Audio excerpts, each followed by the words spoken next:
السلام عليكم ورحمة الله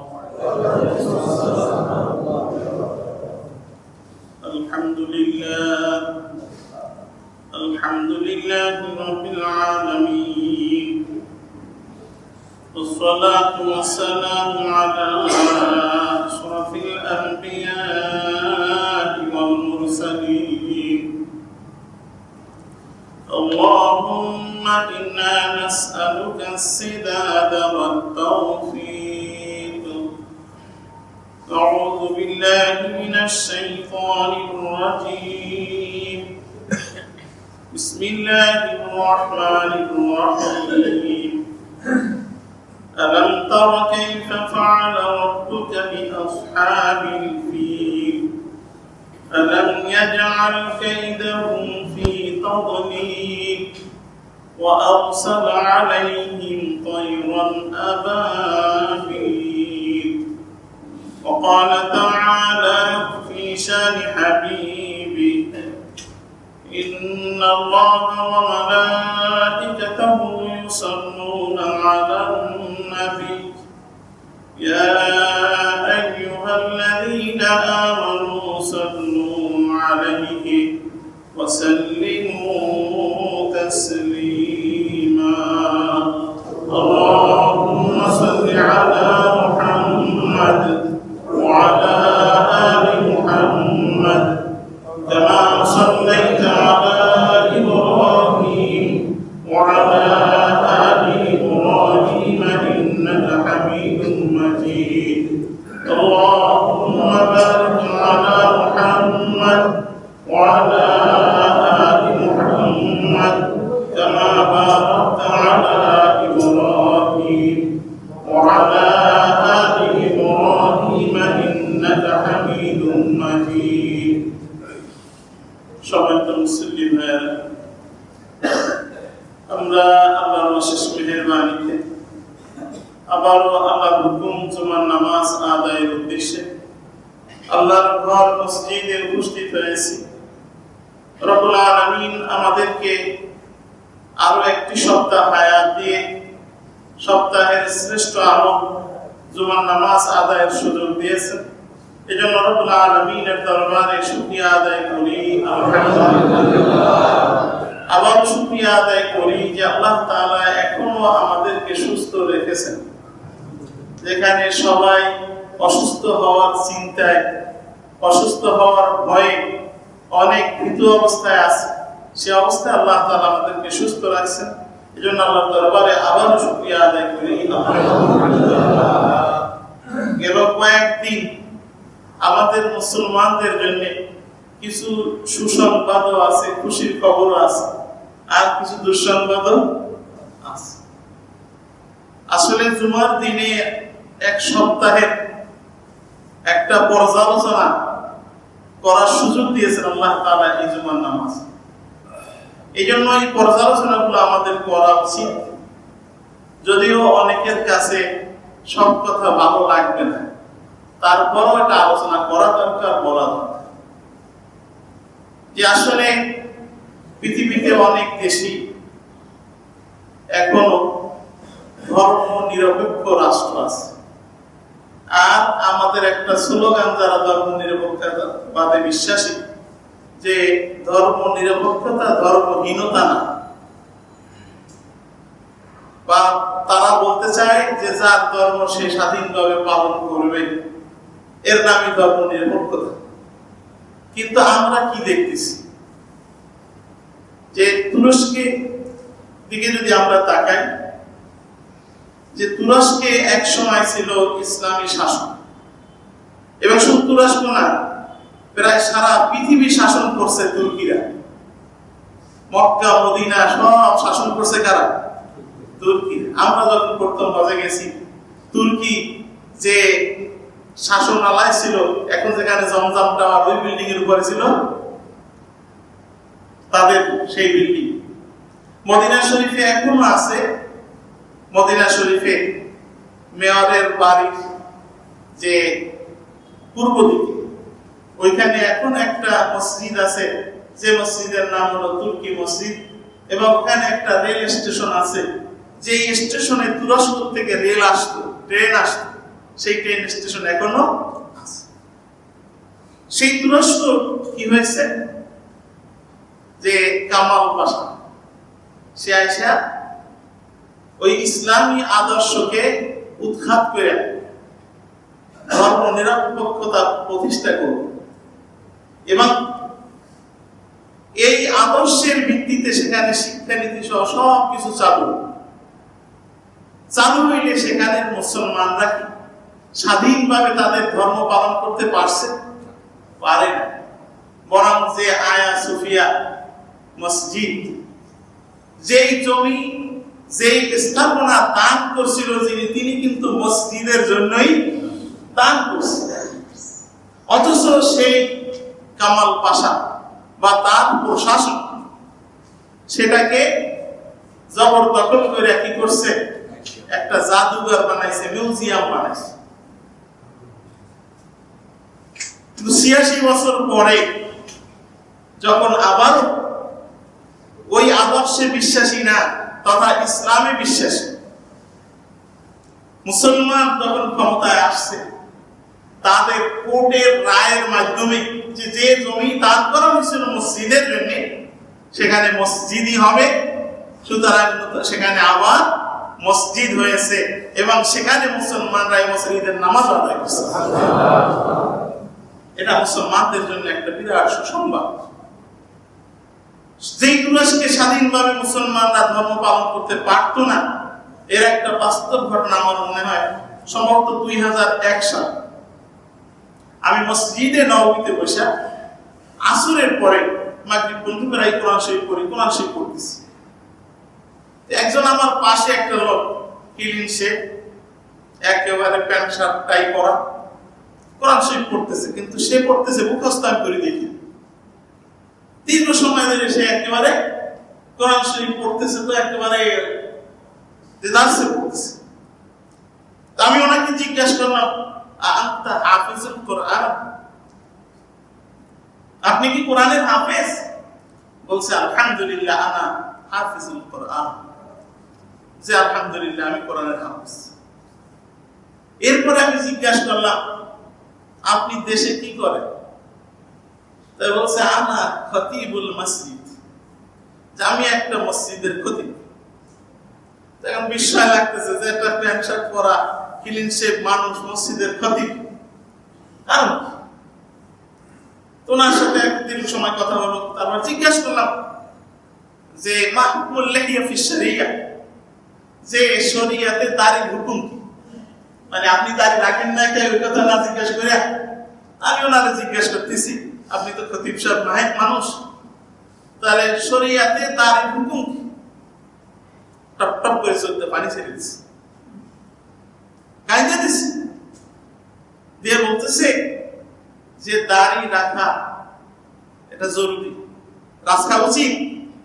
এটা আমি বুঝি, আমার রাখতে মন চায়, ইচ্ছা হয়, কিন্তু যখনই আমি দাড়ি রাখবো আমাকে নাজমুদ্দিন আরবাকানের লোক বলে আমাকে অ্যারেস্ট করবে, আমাকে জেলে দিবে। আমি যে এখন অন্তত দাড়ি না রাখা ইসলামের পক্ষে কিছু কথা বলতে পারতেছি, ইসলামের পক্ষে কিছু কাজ করতে পারতেছি, সেটাও পারবো। তাহলে সেখানে মানে দাড়ি রাখাটাও কতটা অনিরাপদ ছিল। একমাত্র কারণ এই শাসন ব্যবস্থা। ঠিক দেখেন, এত অঞ্চলের ভিতরে সবচেয়ে ধর্ম নিরপেক্ষতায় বিশ্বাসী হলো ভারত। সেই ভারতে মুসলমানদের উপরে কিভাবে নির্যাতন করা হচ্ছে, সেখানে কিভাবে মসজিদকে মন্দির বানানো হচ্ছে, সে মন্দির উদ্বোধন করা হচ্ছে জানেন আপনারা। রৌপ্যের ইট দিয়া সে দেশের প্রধানমন্ত্রী মসজিদের জায়গায় মন্দির কি করতেছে, উদ্বোধন করছে। কিন্তু তাদেরও মনে রাখা উচিত, হয়তো ৮৬ বছরও লাগবে না, কি বলেন? তুরস্কে ৮৬ বছর লাগছে, কিন্তু ভারতবর্ষ হয়তো ৮৬ বছরও লাগবে না। তবে মুসলমানরা জবরদখল করে কারো ইবাদতগাহ পরিবর্তন করে না। আজকের আমেরিকা, তারপরে ব্রিটেন, সব জায়গায় খ্রিস্টানরা তাদের গির্জা বেঁচে দিচ্ছে, আর মুসলমানরা গির্জা কিনা মুসলমান মসজিদ বানাচ্ছে। এটা কি দোষের নাকি? তোমরা বেচতেছো, মুসলমানরা টাকা দিয়া অর্থ দিয়ে সেটা কিনা মসজিদ বানাচ্ছে। অসংখ্য গির্জা কি হচ্ছে? মসজিদ হচ্ছে। এখন গির্জা পন্থীরা যদি ক্ষমতা এসে কয় যে আমাকে গির্জা, আমরা আবার গির্জা বানাবো, তাহলে বেচলা কেন? তারা তো কিনছে, কিনে নিচ্ছে। এই জন্য আসলে তাদের ওই স্লোগান সঠিক না, ওই স্লোগান ত্রুটিপূর্ণ, ওই স্লোগান মিথ্যা, ওই স্লোগান ধোঁকা। আসলে একজন মুসলমান সে পূর্ণাঙ্গ ইসলাম পালন করবে। গত সপ্তাহে আমি বলছিলাম যে আরাফার ময়দানের খুতবায় ইমাম সাহেব সেই কথাই বলছে যে আল্লাহ তাআলা এই আরাফার ময়দানেই বলেছেন, আল ইয়াউমা আকমালতু লাকুম দীনাকুম ওয়া আতমামতু আলাইকুম নি'মাতি ওয়া রাদিতু লাকুমুল ইসলাম দীনা। যা আমি ইসলামকে পরিপূর্ণ করেছি আর ইসলামকে আমি পছন্দ করেছি। সুতরাং একজন মুসলমান জন্ম থেকে মৃত্যু পর্যন্ত যত কাজ আছে সব কাজ ইসলামে আছে। কি বলেন, আছে না নাই? আছে। সুতরাং একজন মুসলমান ব্যবসা করবে, ইসলামের দিক নির্দেশনা আছে। একজন মুসলমান চাকরি করবে, ইসলামের দিক নির্দেশনা আছে। একজন মুসলমান রাজনীতি করবে, সেখানেও দিক নির্দেশনা আছে না নাই? আছে। সুতরাং প্রত্যেকটি ক্ষেত্রে একজন মুসলমান ইসলাম অনুযায়ী চলবে, ইসলাম অনুযায়ী থাকবে। এটাই হলো মুসলমানের ইমানের দাবি। কিন্তু আমি মসজিদে আসলে মুসলমান, মসজিদে বেরোইলে মুসলমান না, এরকম মুসলমান কিন্তু হুজুর সাল্লাল্লাহু আলাইহি ওয়াসাল্লামের জামানায়ও ছিল। উবাই ইবনে কাব, এ নামাজ উবাই ইবনে কাব না, আব্দুল্লাহ ইবনে উবাই, আব্দুল্লাহ ইবনে উবাই আল্লাহর রাসূলের পিছনে নামাজ পড়তো। মানে একেবারে আল্লাহর রাসূলের পিছনে নামাজ পড়তো। কত নামাজি ছিল, নামাজ কম পড়তো না, একেবারে আল্লাহর রাসূলের পিছনে নামাজ পড়তো। কিন্তু এই আব্দুল্লাহ ইবনে উবাই ইসলামের যে ক্ষতি করেছে, এত ক্ষতি কোন কাফেররাও করে না। কি বলে? উহুদের যুদ্ধে মুসলমানদের যে পরাজয়, এই পরাজয়ের একমাত্র কারণ হলো কে? ওই আব্দুল্লাহ ইবনে উবাই। মুসলমানদের আল্লাহ রাসূলের দান মুবারক শহীদ, এর কারণ কেডা? আব্দুল্লাহ ইবনে উবাই। কারণ 1000 মুসলমান রওনা হইছে, কিছু দূর যাওয়ার পরে এই আব্দুল্লাহ ইবনে উবাইয়ের নেতৃত্বে সে ধোঁকা দিয়া কি করছে? 300 জন ভাগাই এনেছে। যে না, আর যখন একদল সৈনিক থেকে কিছু লোক ভাইগা যায়, বাকিরা কি হয়ে যায়? মনোবল হারায়, দুর্বল হয়ে যায়। এরকম কাজ করছে এই আব্দুল্লাহ ইবনে উবাই।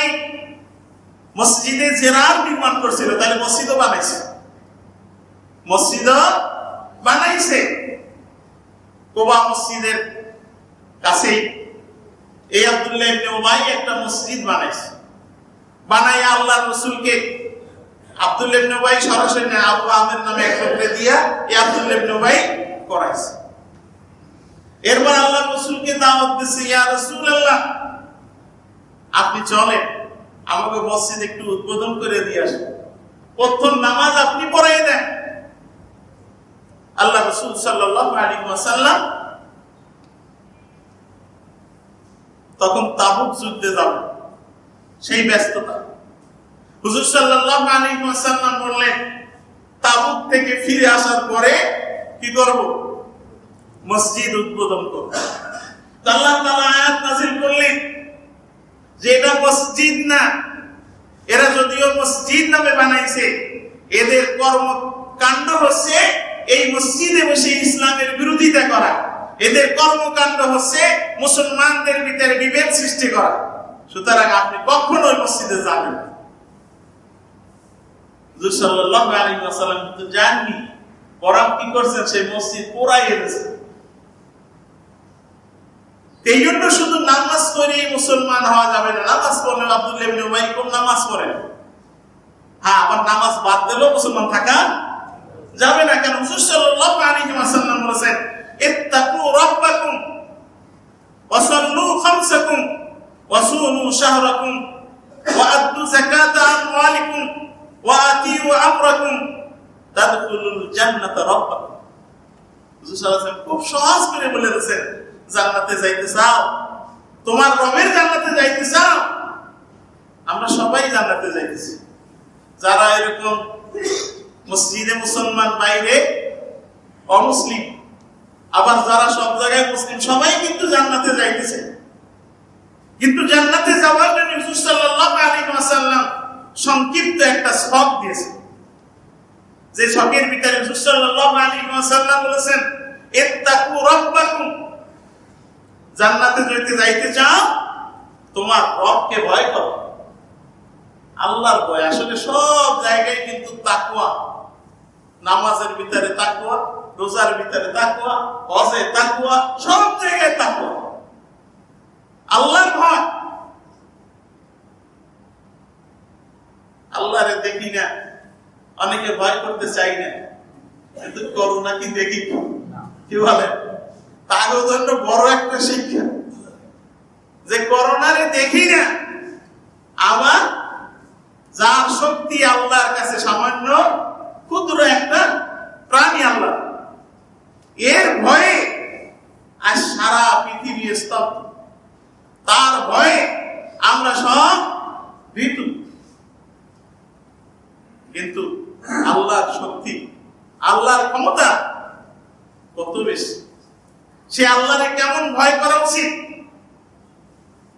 এই জন্য আল্লাহ তাআলা বলেছেন, ইত্তাকুল্লাহ হাক্কা তুকাতি, তোমরা আল্লাহরে ভয় করো যেমন ভয় করা উচিত, যেমন ভয় করা উচিত তেমন ভয় করো। আমরা একজন পুলিশ অফিসার দেখলে ভয় পাই, আমরা একজন ঊর্ধ্বতন কর্মকর্তারে দেখলে ভয় পাই, আমরা এরকম কোন ক্ষমতাসীন মানুষকে দেখলে ভয় পাই, কোন দুষ্কৃতিকার দেখলে ভয় পাই। এই যত ভয় আপনার আমার ভিতরে আছে, সবচেয়ে বেশি ভয় করা লাগবে কারে? যদি আপনি মুত্তাকি হন, আমি মুত্তাকি হই, তাহলে দুনিয়ায় যত ভয় আছে সবচেয়ে বেশি ভয় করতে হবে আল্লাহ। এখন একটু চিন্তা করে দেখেন, করোনার ভয় বেশি না আল্লাহর ভয় বেশি? আমাদের না, করোনার ভয় বেশি। আল্লাহর ভয় করোনার চাইতে কম। তার মানে মুত্তাকি হইতে পারি নাই। যদি আমি মুত্তাকি হইতাম তাহলে করোনার চেয়ে আল্লাহর ভয় আমার বেশি থাকত। পারি নাই, আসলে মুত্তাকি হইতে পারি নাই। মিলাই দেখেন, মুত্তাকি হইতে পারি নাই। আর জান্নাতে যদি যাইতে চাই, মুত্তাকি না হইয়া জান্নাতে যাওয়া। কোরআনের ভিতরে আল্লাহ বলেছেন, وسارعوا إلى مغفرة من ربكم وجنة عرضها السماوات والأرض أعدت للمتقين। তোমরা জান্নাতে যাওয়ার জন্য প্রতিযোগিতা করো, চেষ্টা করো। আর আল্লাহ কিন্তু জান্নাত মুত্তাকিদের জন্য বানাইছে, প্রস্তুত করে রাখছেন, সাজায় রাখছেন মুত্তাকিদের জন্য। এই জন্য মুত্তাকি না হয়ে কিন্তু জান্নাতে যাওয়া যায়।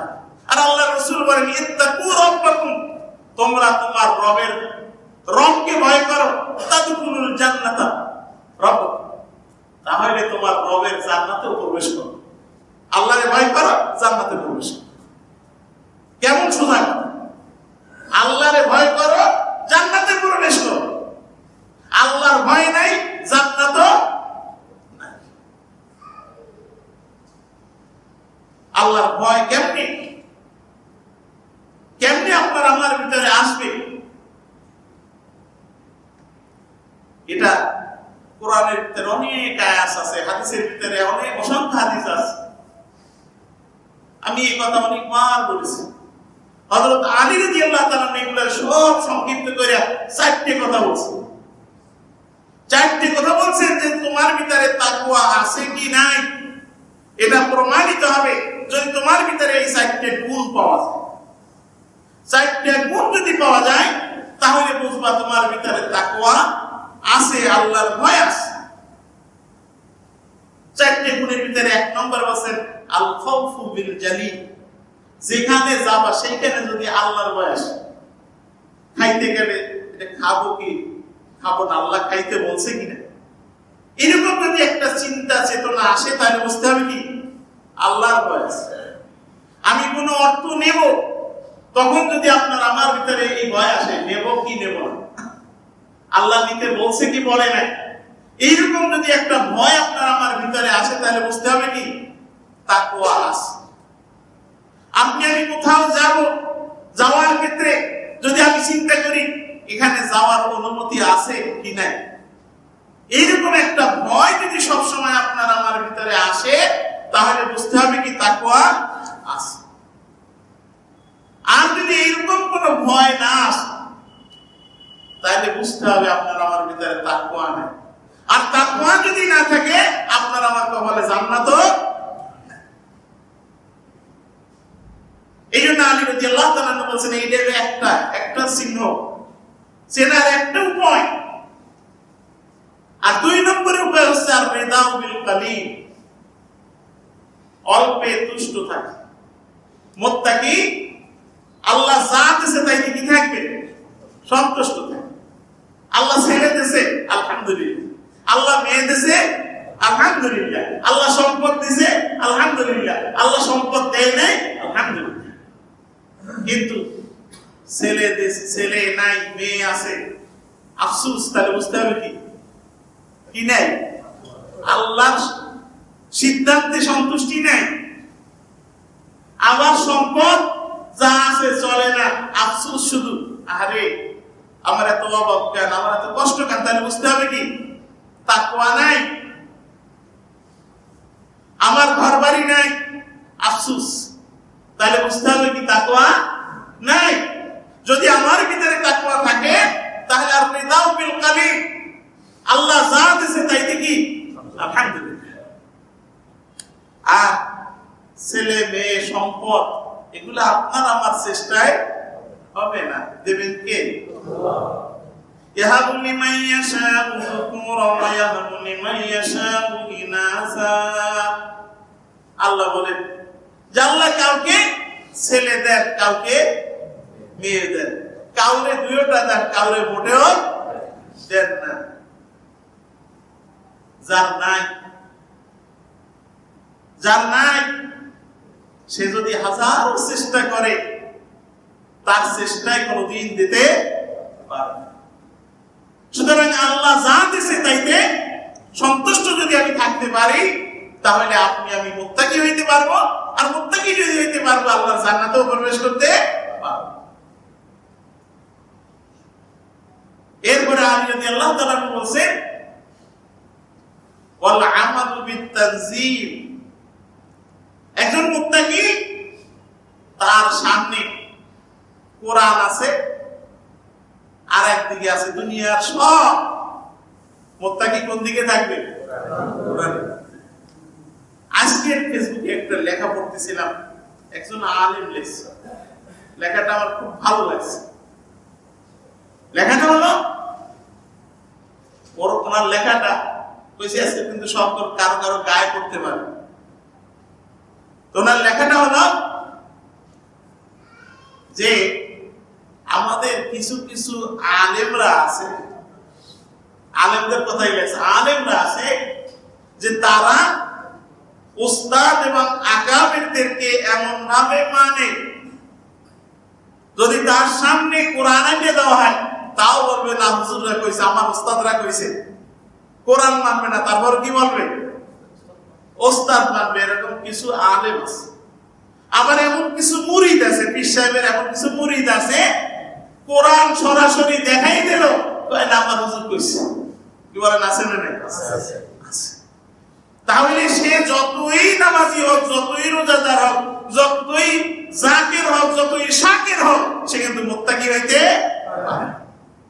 কথাটা হযরত আলী রাদিয়াল্লাহু তাআলা বলেছেন ওয়াল আমালু বিত-তানজিল, একজন মুত্তাকি সে যদি কোরআন পায় আর কোন দিক দৌড়াবে না। কোন সিদ্ধান্ত কোরআনে পাইছে, তার বাপ বললো ওইটা না, উস্তাদ বললো, পীর বললেও সে দিক না। বাপ উল্টে যায় যাবে, ওস্তাদ উল্টে যায় যাবে, পীর উল্টে যায় যাবে, কিন্তু সে থাকবে কোন থেকে? শুধুমাত্র কি এরকম?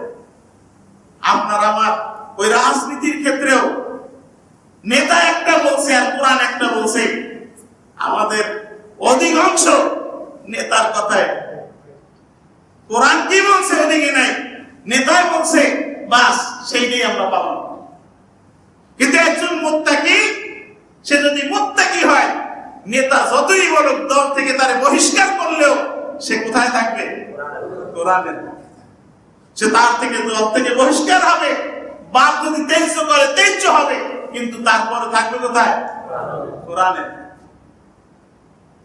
আমরা আজকে কিন্তু কোরআনের পক্ষে নেই। মসজিদে বসে যদি একটু বলি হুজুর জি হুজুর জি, কিন্তু মসজিদ থেকে যখনই বের হয়ে যাই তখন কিন্তু আপনি আমি কোরআনের পক্ষে থাকতে চাই না। কোরআনের কথা বললে হুজুর তো কবে, এরকম অনেক পণ্ডিত আছে না নাই? অনেক পণ্ডিত আছে যারা এরকম উড়াই দেয় কোরআনের কথা। এই জন্য আপনার আমার কোরআনের পক্ষে থাকতে হবে যদি আপনি মুত্তাকি হইতে চাই, যদি আমরা জান্নাতে যাইতে চাই।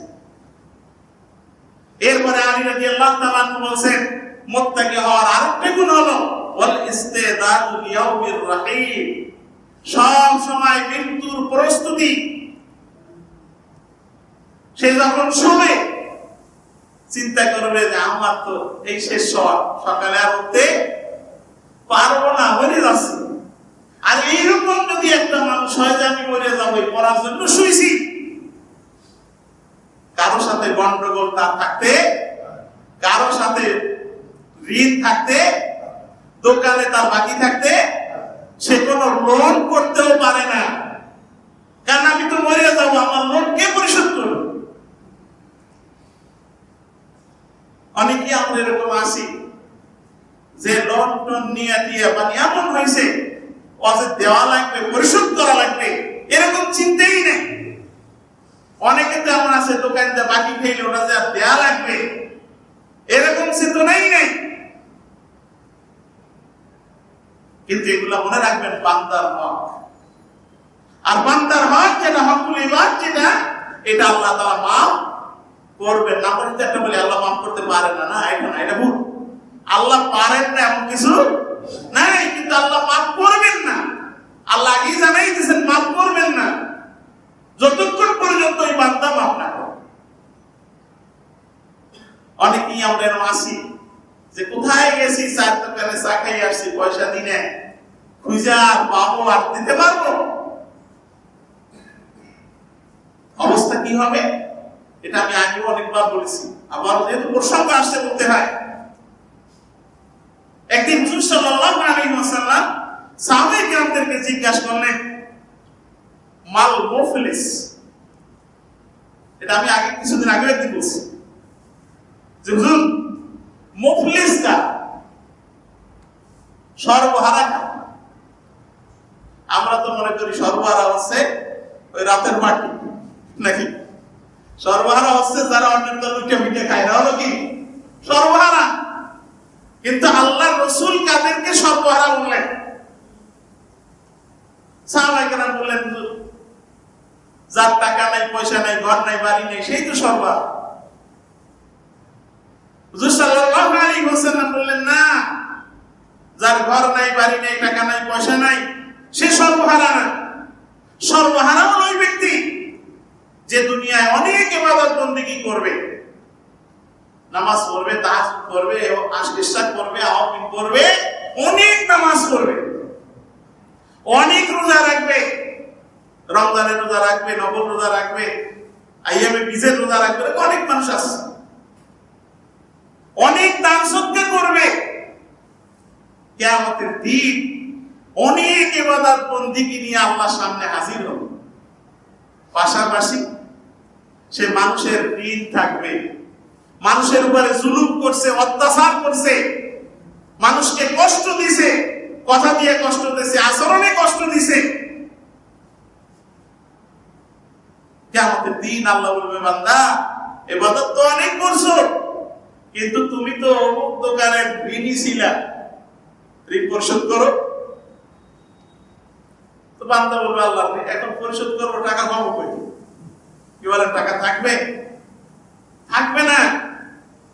বলে যাও বান্দার কাছে যাও, ওই বান্দারে যাই বলবে ভাই তোমার দোকানের এক কাপ চা খাইছিলাম, 5টা টাকা পাইতো, এখন টাকা তো দেওয়ার কায়দা নাই। আর ও পাবে সুযোগ, কি বলে? বলে হ্যাঁ মাফ করতে পারি, তোমার সারা জীবনের সব নামাজ যদি আমারে দাও, তোমার সারা জীবনের সব নামাজ আমারে দিলে মাফ করতে পারি। তো এক কাপ চাই কিন্তু নামাজ সব শেষ। এরপরে আরেকজন যারে গালিগালাজ করছেন অন্যায়ভাবে গালিগালাজ, অন্যায়ভাবে কষ্ট দিছি, আল্লাহ কবে ওনার কাছে মাফ চাই আনো। তো লোক বলবে যে মাফ করতে পারি, তোমার সারা জীবনের সব রোজা যদি আমারে দাও। এইরকম করতে করতে ইবাদত সব শেষ, কিন্তু এখনো রয়ে গেছে।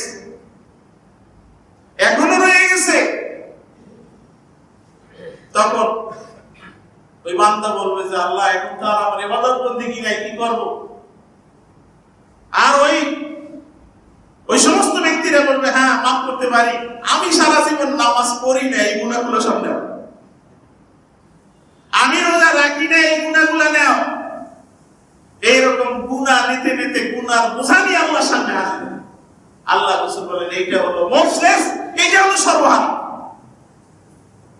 চিন্তা করে দেখেন, আপনি আমি যদি ওই মুত্তাকি হইতাম, মৃত্যুর জন্য যদি সব সময় প্রস্তুত থাকতাম, তাহলে আমার কোনো দোকানে বাকি থাকতো না। আমি যদি মৃত্যুর জন্য প্রস্তুত থাকতাম, তাহলে আমি অন্যায়ভাবে কারোর উপরে জুলুম করতাম না। আমি যদি মৃত্যুর জন্য প্রস্তুত থাকতাম, তাহলে আমি একজনকে গালিগালাজ করতাম। এই জন্য আল্লাহ রাসূল বলেন ইত্তাকু রাব্বাকুম, তোমরা তোমার রবকে ভয় করো। এরপর রাসূল ওয়াসাল্লু খামসাকুম, 5 ওয়াক্ত নামাজ সঠিকভাবে আদায় করো।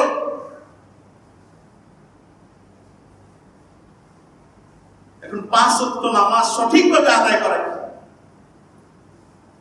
আমরা নামাজ যারা পড়ি, তারা জুমার দিনে যারা পড়ি, এই কয়েকদিন যদি ওয়াক্তে নামাজ সবাই পড়তাম, তাহলে প্রত্যেক ওয়াক্তেই তো মসজিদের এরকম 3 তলা ভরে যেত। মক্কা শরীফ, মদিনা শরীফে ওয়াক্তে নামাজ আর জুমার নামাজের ব্যবধান খুব কম, কারণ 5 জায়গায় মসজিদে যারা ওয়াক্তে নামাজ পড়ে তারা এসে কি করে? জুমা পড়ে, এই জন্য একটু বেশি হয়।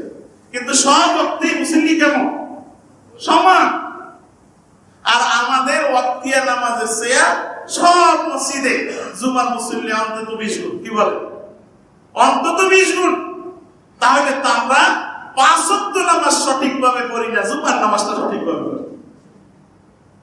অথচ আল্লাহ রাসূল সাল্লাল্লাহু আলাইহি ওয়াসাল্লাম বলেছেন জান্নাতে যদি যাইতে চাও সাল্লু খামসাকুম, 5 ওয়াক্ত নামাজ পড়ো। এক ওয়াক্ত বাদ দিয়ে বলেন না, কয় ওয়াক্ত বলেন? 5 ওয়াক্ত নামাজ পড়ো। এক নম্বরে বলেন ইত্তাকু রাব্বাকুম তাদখুলুল জান্নাতা রাব্বাকুম, তোমাদের রবকে ভয় করো, জান্নাতে যাও। 2 নম্বরে বলেন 5 ওয়াক্ত নামাজ পড়ো, তাকওয়ার উপরে নামাজ পড়ো, আল্লাহর জান্নাতে যাও। নামাজ এমন একটি ইবাদত, ইবাদতের ভিতরে সর্বপ্রথম আল্লাহ তাআলা হিসাব নেবেন নামাজ। আউয়ালু মা ইউহাসাবু বিহিল আবদু ইয়াওমাল কিয়ামাতি আস-সালাহ, কিয়ামতের দিন আল্লাহ তাআলা সর্বপ্রথম হিসাব নেবেন কিসে? নামাজ। আবার আল্লাহ কোরআনের ভিতরে জানাই দিয়েছেন যে জান্নাতীরা জাহান্নামীরা একে অপরকে দেখতে পাবে। দেখা জান্নাতীরা জাহান্নামীদেরকে জিজ্ঞাসা করবে মা সালাকাকুম ফি সাকার, ও জাহান্নামী ভাইরা কি কারণে তোমরা জাহান্নামে আসলা? আমরা একই মহল্লায় বসবাস করেছি, একই মসজিদের মুসল্লি ছিলাম, একই স্কুলের ছাত্র ছিলাম, একই মাঠে খেলাধুলা করেছি, আজকে আমরা জান্নাতে আসলাম, তোমরা জাহান্নামে আসলা, কারণটা কি? স্বাভাবিকভাবেই জিজ্ঞেস করে, কেন দীর্ঘদিন পরে দেখা হলে জিজ্ঞেস করে না। আর যদি বন্ধু বান্ধব ভাই বেড়াদার এদেরকে কষ্টে দেখা হয় তখন জিজ্ঞেস করে তোর অবস্থা এরকম, কি বলে জিজ্ঞেস করেন? কাউরে যদি অসুবিধায় দেখে দীর্ঘদিন পরে দেখা জিজ্ঞেস করে তোর অবস্থা এরকম কেন? ঠিক জান্নাতীরা জাহান্নামীদেরকে জিজ্ঞেস করবে মা সালাকাকুম ফি সাকার, তোরা জাহান্নামে আসছো কেন, কি হয়েছে, কি করছো? তখন জাহান্নামীরা বলবে যে আমরা 4টে কারণে জাহান্নামে আসছি। কয়টা কারণ? এক নম্বর হচ্ছে ক্বালু লাম নাকু মিনাল মুসাল্লিন, জাহান্নামে আসার আমাদের এক নম্বর কারণ হচ্ছে আমরা নামাজ ঠিকমতো পড়তাম না। পড়তাম, ঈদের নামাজ পড়তাম, জুমার নামাজ পড়তাম, মাঝে মধ্যে সময় পাইলে পড়তাম, কিন্তু ঠিক মতো পড়তাম না, মুসল্লি ছিলাম না। একটিভ্য নামাজ পড়লে তারা মুসল্লি বলে না, মুসল্লি বলে নিয়মিত যে নামাজ পড়ে তারা বলা হয় কি মুসল্লি। আর মুসল্লি যদি সব রাকাত না পায় তারে কয় মাসবুক মুসল্লি। আর যে একক তো আস পরে আর একক তো পরে না তারে তো মুসল্লি বলে না। এই জন্য জাহান্নামে যাওয়ার এক নম্বর কারণ হচ্ছে দুনিয়ায় নামাজ সঠিকভাবে না পড়া। আজকে নামাজে আমাদের অনেক গাফেলাতি। নামাজ আমি নিজে পড়ি, আমার স্ত্রী পড়ে না। নামাজ আমি পড়ি, আমার ছেলে পড়ে না। নামাজ আমি পড়ি, আমার মেয়ে পড়ে না। এর নাম কিন্তু নামাজ কায়েম না। আল্লাহ তাআলা পরিষ্কার কোরআনের ভিতরে বলেন, বারবার বলেন ওয়াকিমুস সালাহ, নামাজ কায়েম করো। আর নামাজ কায়েমের অর্থ সব কিতাবের ভিতরে দুইটা আসছে। একটা হলো নামাজের ফরজগুলো সঠিকভাবে আদায় করা, নামাজের ওয়াজিবগুলো সঠিকভাবে আদায় করা, নামাজের সুন্নাতগুলো সঠিকভাবে আদায় করে নামাজ পড়ার নাম হলো নামাজ কায়েম করা। আর দুই নম্বর হলো নিজে নামাজ পড়া, অধীনস্থদেরকে নামাজ পড়ানোর নাম হলো নামাজ কায়েম। সুতরাং আমি নামাজ পড়ি, আমি তাহাজ্জুদ পড়ি, আমি ইশরাক পড়ি, আমি আওয়াবিন পড়ি, আমার স্ত্রী নামাজ পড়ে না, আমি নামাজ কায়েম করতে পারলাম না।